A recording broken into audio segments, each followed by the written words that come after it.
Assalamualaikum warahmatullahi wabarakatuh. Perkenalkan nama saya Alvira Ramanova. Pada kesempatan kali ini, saya akan membahas tentang kasus raibnya deposito 110 miliar di BNI Makassar. Nah, yang akan kita bahas ini adalah eh, bagaimana problem solving dari kasus berikut, mulai dari analisis akar permasalahannya, terus dampaknya, dan solusinya seperti apa agar masalah ini tidak terjadi lagi. Nah, ringkasan dari kasus berikut yakni sejumlah nasabah BNI cabang Makassar melaporkan kehilangan dana deposito yang nilainya mencapai 110 miliar rupiah. Laporan ini memicu investigasi karena adanya dugaan pemalsuan biljet deposito, dokumen bukti kepemilikan dana nasabah, serta indikasi kelemahan pengawasan internal dan potensi penyalahgunaan wewenang oleh oknum pegawai. Nah, sebelum kita membahas lebih dalam lagi tentang kasus ini, saya akan menjelaskan tentang perbankan dan kepercayaan publik. Perbankan mencakup kelembagaan, kegiatan usaha, dan pengelolaan dana masyarakat untuk mendukung aktivitas ekonomi. Peran utama bank adalah menghimpun dan menyalurkan dana masyarakat.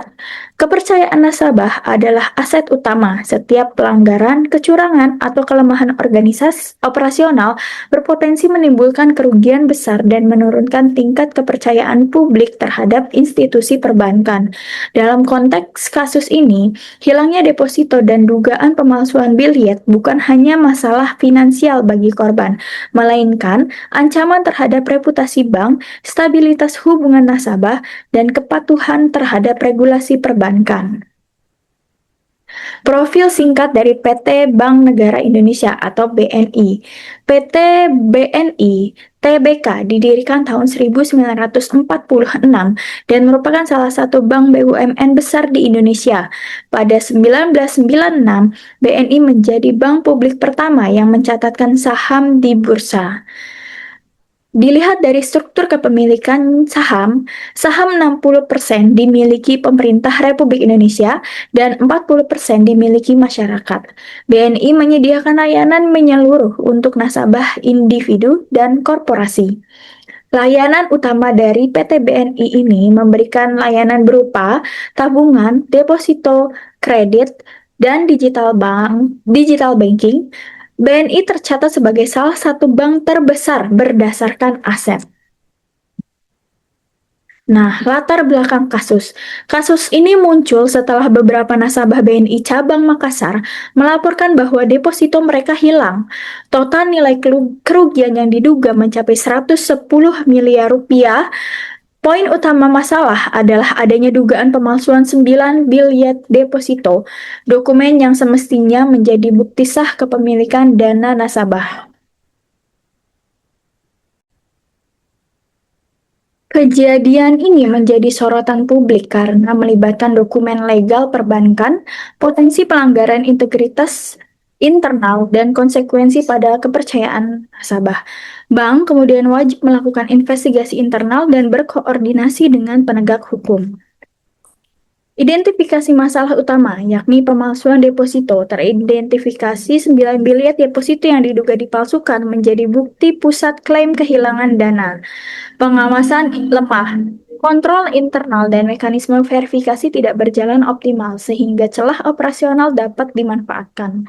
Penyalahgunaan wewenang, terdapat indikasi oknum pegawai yang menyalahgunakan jabatan untuk mengakses atau memanipulasi dokumen nasabah. Penurunan kepercayaan, nasabah berpotensi kehilangan rasa percaya terhadap bank, memicu risiko penarikan dana, dan dampak reputasi jangka panjang. Fakta-fakta kasus, nilai kerugian sebesar 110 miliar, jumlah total dana deposito yang diduga hilang berdasarkan laporan nasabah dan investigasi awal. Dokumen 9 biljet deposito diduga palsu yang menjadi bukti utama klaim kehilangan nasabah. Status penanganan, 3 orang telah ditetapkan sebagai tersangka oleh Bareskrim Polri. Kasus sedang berada di tingkat penyelidikan atau penuntutan sesuai sumber laporan. Informasi ini bersumber dari Kumparan tahun 2021.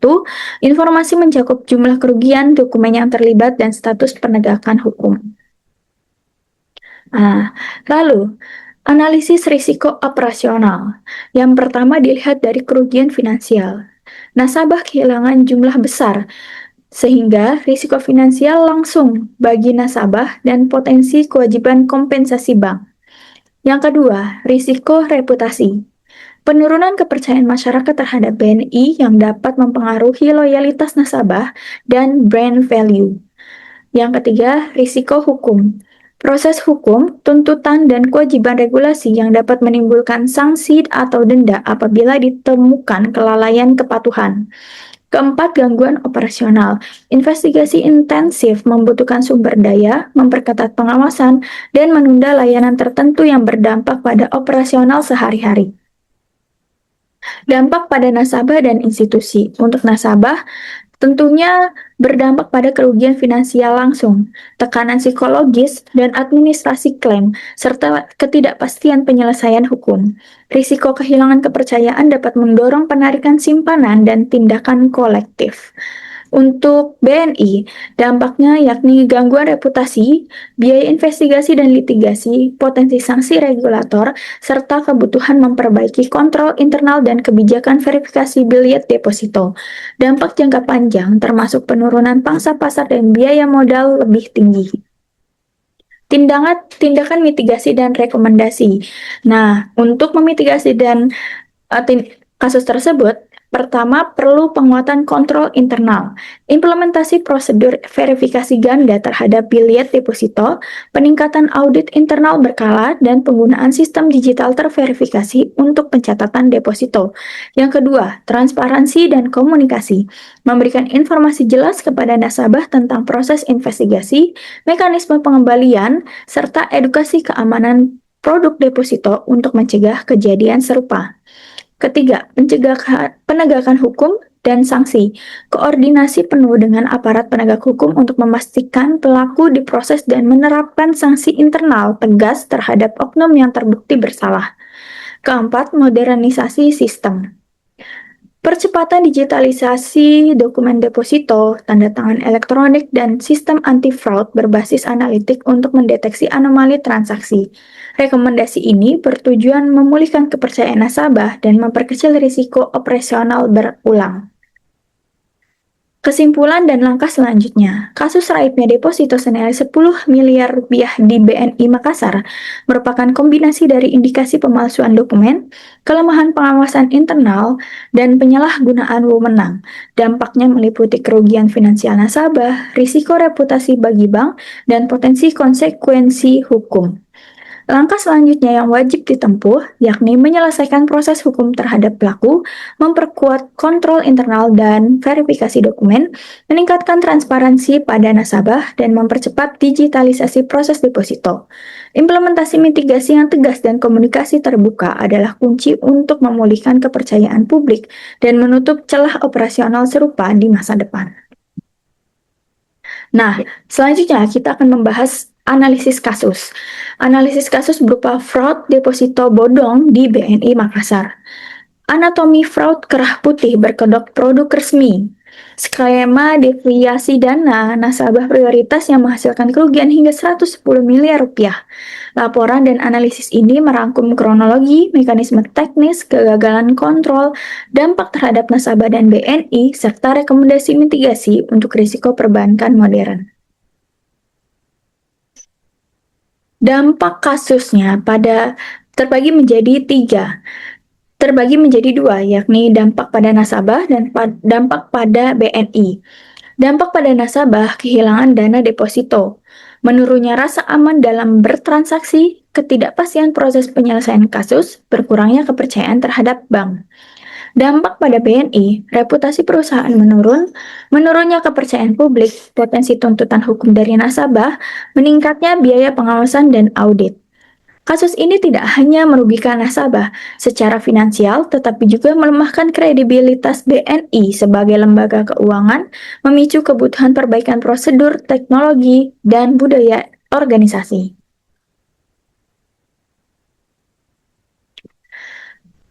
Kronologi kasus.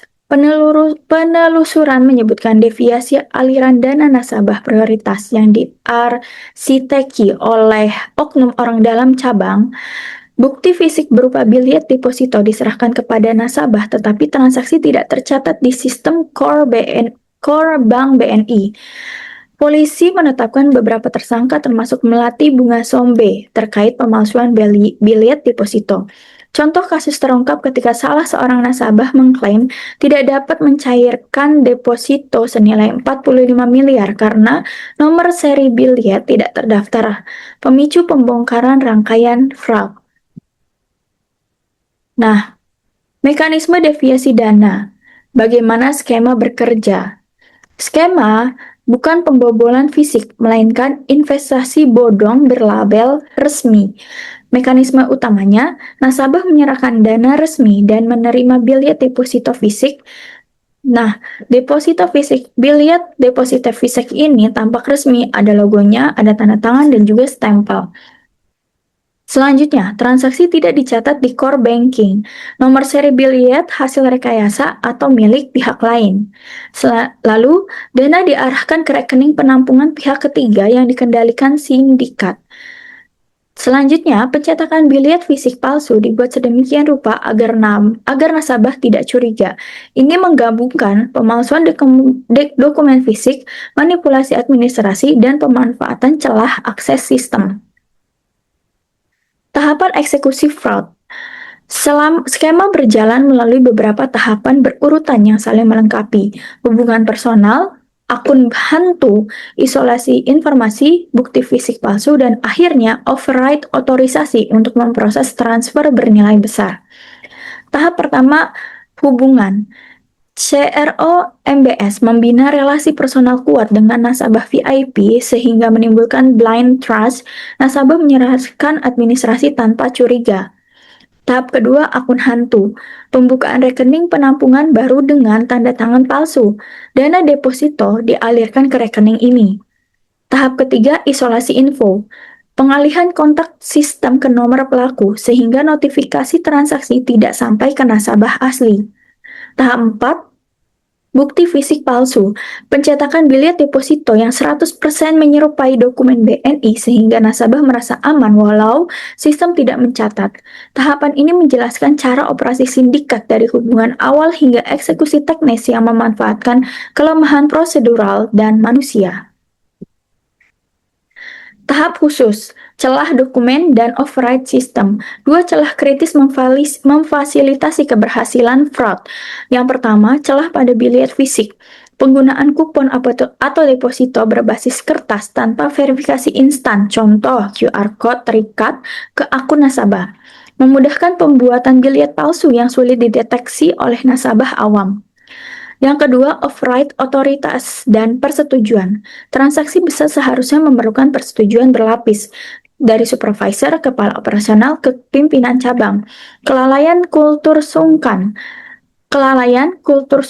atau kolusi memungkinkan tombol approve diklik tanpa verifikasi yang memadai. Kasus praktis.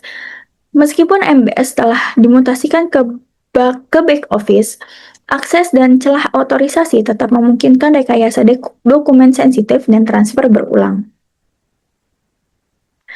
Akar masalahnya berada pada kontrol prosedur dan budaya. Kegagalan kontrol berjenjang dan kelemahan budaya internal menjadi akar masalah utama.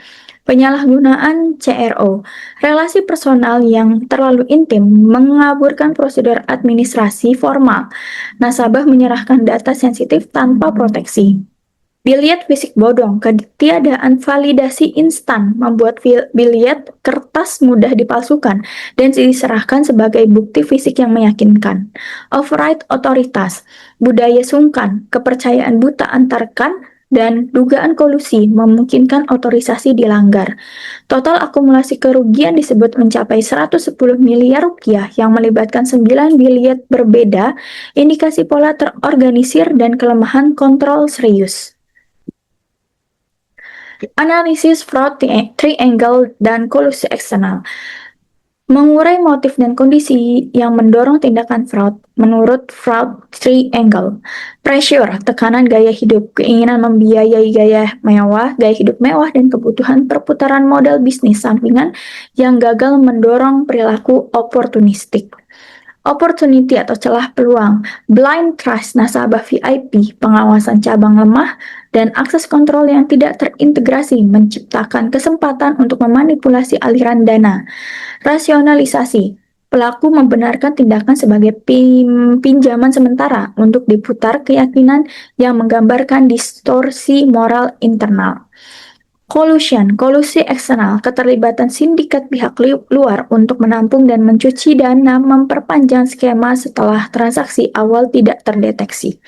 Analisis ini adalah interpretasi penulis berdasarkan fakta kasus yang tersedia. Konsekuensi dan biaya yang timbul, dampak yang harus ditangani bank dan regulator meliputi aspek finansial, hukum, operasional, dan reputasi. Kerugian finansial langsung bagi nasabah, deposito hilang, dan potensi kompensasi atau penuntutan hukum. Kedua, kenaikan biaya pengawasan, audit forensik, dan perbaikan sistem teknologi untuk mencegah pengulangan. Ketiga, penurunan kepercayaan publik yang memengaruhi likuiditas dan daya tarik produk bank. Keempat, tekanan regulator dan kemungkinan sanksi jika ditemukan kelalaian kontrol internal. Estimasi kerugian yang diberitakan total akumulasi yakni 110 miliar dari 9 biliat berbeda. Nah, rekomendasi mitigasi untuk mencegah pencegahan dan pemulihan. Rekomendasi tindakan jangka pendek dan jangka panjang untuk menutup celah dan memulihkan kepercayaan.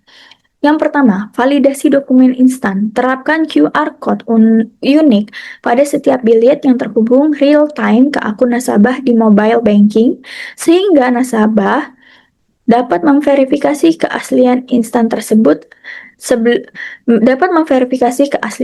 sebelum percaya. Kedua, perkuat otorisasi berlapis. Tegakkan prinsip 4 eyes dan persetujuan berlapis untuk transaksi bernilai besar. Lengkapi audit trail yang tak dapat diubah, immutable logs. Ketiga, kontrol akses dan mutasi. Batasi hak akses berbasis peran, hentikan akses otomatis pasca mutasi hingga audit clearance lengkap. Lakukan review akses berkala. Edukasikan nasabah, kampanye literasi, tunjukkan cara memverifikasi biliet, bahaya menyerahkan data tanpa verifikasi, dan jalur resmi pelaporan. Implementasi terintegrasi teknologi, verifikasi QR, notifikasi multi-channel, prosedur, otorisasi berlapis, review akses, dan budaya pencegahan kolusi, whistleblower protection, diperlukan untuk mencegah pengulangan dan memulihkan kredibilitas. Solusi dan landasan analitis. Kasus BNI Makassar.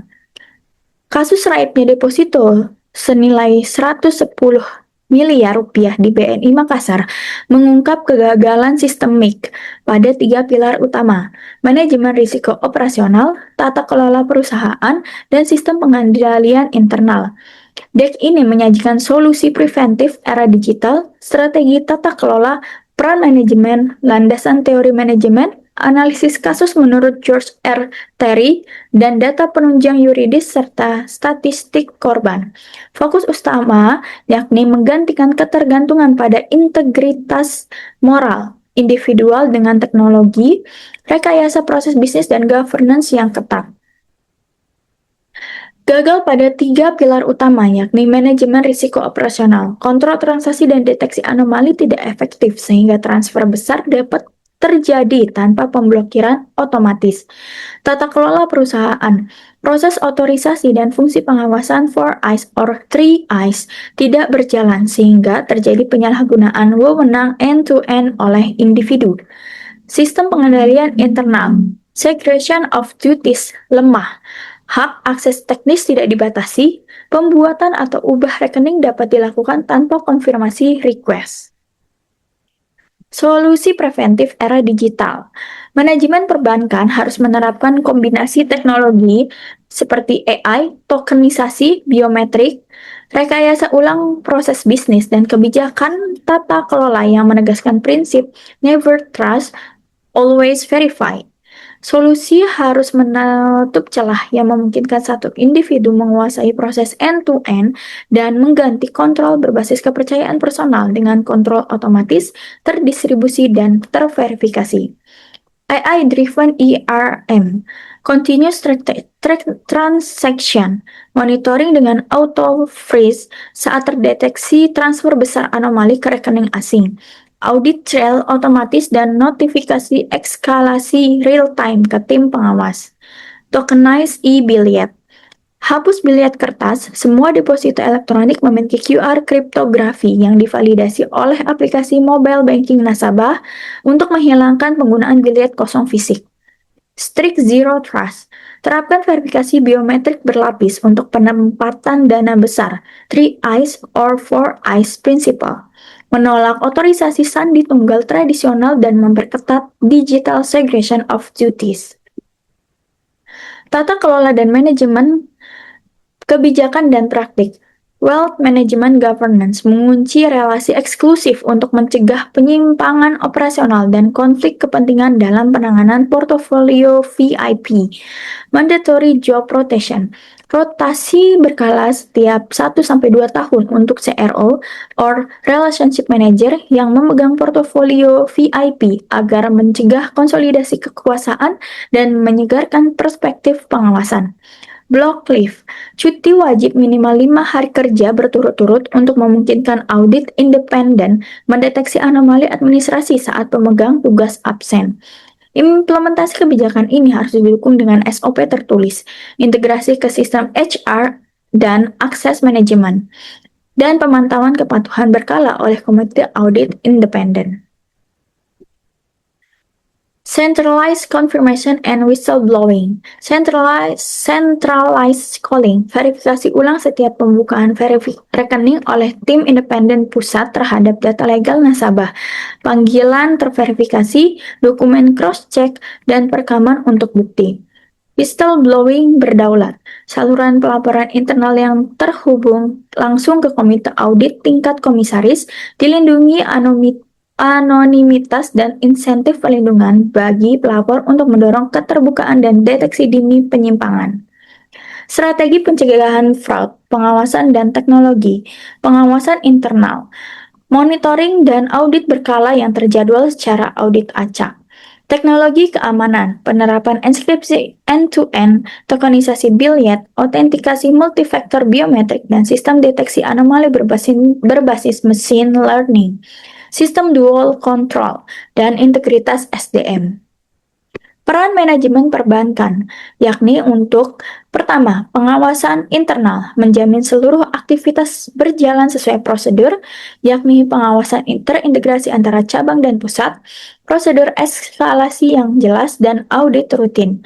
Manajemen risiko, identifikasi penilaian dan mitigasi risiko operasional, termasuk risiko fraud dengan model risiko terkini dan pemantauan KPI risiko secara real-time. Keamanan dana nasabah, proteksi akses nasabah melalui kontrol akses, enkripsi, dan proses verifikasi yang tak dapat dipengaruhi oleh satu orang. Peningkatan kepercayaan, pelayanan transparan, laporan insiden yang cepat, dan pemulihan reputasi melalui tindakan korektif dan komunikasi publik yang jujur. Landasan teori manajemen, aplikasi ke kasus. Berdasarkan George R. Terry, manajemen meliputi planning, organizing, leading, controlling. Analisis kasus BNI Makassar menunjukkan kegagalan pada fungsi controlling paling fatal. Tidak ada pengendalian berlapis sehingga seorang oknum menguasai proses end-to-end tanpa terdeteksi. Opini, dampak, dan rekomendasi strategis.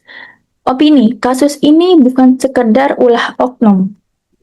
Ia mencerminkan kegagalan sistemik manajemen, dampak krisis kepercayaan publik terhadap BNI yang membutuhkan langkah pemulihan reputasi cepat dan komprehensif. Rekomendasi strategi singkat. yakni mengimplementasikan AI-driven ERM dan auto freeze untuk transaksi anomali, tokenisasi seluruh bilet deposito dengan verifikasi QR kriptografi pada mobile banking, enforce strict zero trust, biometric multifactor, dan 3 eyes digital untuk bertransaksi besar. Perkuat SOD, batasi hak teknis staf back office dan RM. Otorisasi pembuatan rekening harus terpisah. Aktifkan centralized calling untuk verifikasi pembukaan rekening dan whistleblowing langsung ke komite audit. Laksanakan mandatory job rotation dan block leave untuk portofolio VIP. Data yuridis, statistik kasus, dan korban. Data hukum, pelaku dijerat pasal berlapis kejahatan kerah putih, yaitu UU Perbankan pasal 49 ayat 1 huruf A dan B ayat 2 huruf B manipulasi pencatatan dokumen perbankan. UU TPPU pasal 3 dan pasal 5 pengalihan dana ke rekening fiktif oleh pihak ketiga. Statistik dan fakta kunci, total kerugian sebesar 110 miliar rupiah tersebar di 9 bilet deposito. Tawaran suku bunga fiktif 8,25% digunakan untuk membujuk nasabah. Nomor seri bilet master yang dipakai PAB 0377567. Bilet kosong asli diambil sejak 2016 dan sengaja tidak dicatat. Korban utama yakni Andi Idris Manggabarani, rugi 45 miliar, pengusaha properti asal Sulawesi Selatan. Nasabah prioritas lain seperti Hendrik dan Heng Pautek rugi 20,1 miliar rupiah. Referensi yang digunakan diantaranya yakni dari peraturan dan undang-undang, laporan dan kebijakan bank, regulasi OJK dan kerangka kontrol internal, literatur manajemen, sumber media dan kasus, dan referensi di atas dipilih karena dapat ditelusuri dan diverifikasi. Sekian analisis dari saya. Terima kasih. Wassalamualaikum warahmatullahi wabarakatuh.